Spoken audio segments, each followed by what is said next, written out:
La Bible compare à une naissance la transformation du cœur par laquelle nous devenons enfants de Dieu. Ceux qui viennent de se convertir sont comme des enfants nouveau-nés, qui doivent croître jusqu'à la stature d'homme et de femme en Jésus-Christ. 1 Pierre 2,2. Éphésiens 4,13. Cette transformation est aussi comparée à la germination de la bonne semence jetée en terre par le cultivateur. De même que le bon grain, ils doivent croître et porter des fruits. Le prophète Ésaïe dit qu'ils seront appelés des térébintes de la justice, une plantation de l'Éternel pour servir à sa gloire. Ésaïe 61,3. Ces illustrations tirées de la nature ont pour but de nous aider à mieux saisir les vérités mystérieuses de la vie spirituelle. Toute la sagesse et tout le génie de l'homme sont impuissants à créer la vie.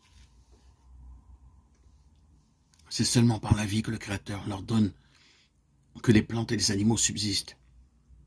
De même aussi, c'est uniquement par l'Esprit de Dieu que la vie nouvelle est engendrée dans le cœur des hommes. À moins d'être né d'en haut, Jean 3,3, nul ne peut participer à la vie que Jésus-Christ est venu donner. Il en est de la croissance comme de la vie. C'est Dieu qui change le bouton et la fleur en fruit. C'est par sa puissance que la semence se développe et qu'elle produit d'abord l'herbe, puis l'épi, puis le grain tout formé dans l'épi. Marc 4,28. Le prophète Osée s'exprime ainsi au sujet d'Israël. Il fleurira comme le lys. Ils fleuriront comme la vigne. Osée 14, 5, 7. Jésus, de son côté, nous exhorte à considérer comment croissent les lys. Luc 12, 27. Ce n'est ni à leurs soucis, ni à leurs préoccupations, ni à leur effort que les plantes et les fleurs doivent leur croissance, mais à la puissance vivifiante de Dieu. Par ses efforts ou son chagrin, l'enfant ne peut rien ajouter à sa taille. Votre zèle et vos labeurs sont tout aussi inutiles en ce qui concerne la croissance spirituelle.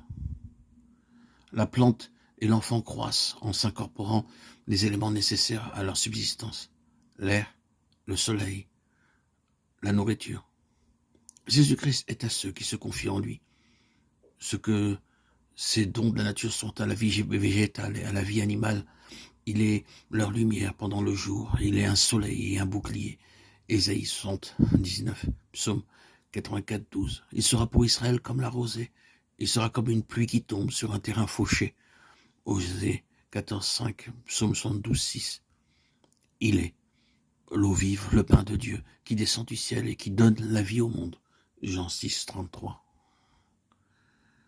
Par le don ineffable de son Fils, Dieu a entouré le monde entier d'une atmosphère de grâce tout aussi réelle que l'air qui circule autour de notre globe. Tous ceux qui consentent à respirer cette atmosphère vivifiante vivront et croîtront jusqu'à la stature d'hommes et de femmes en Jésus-Christ.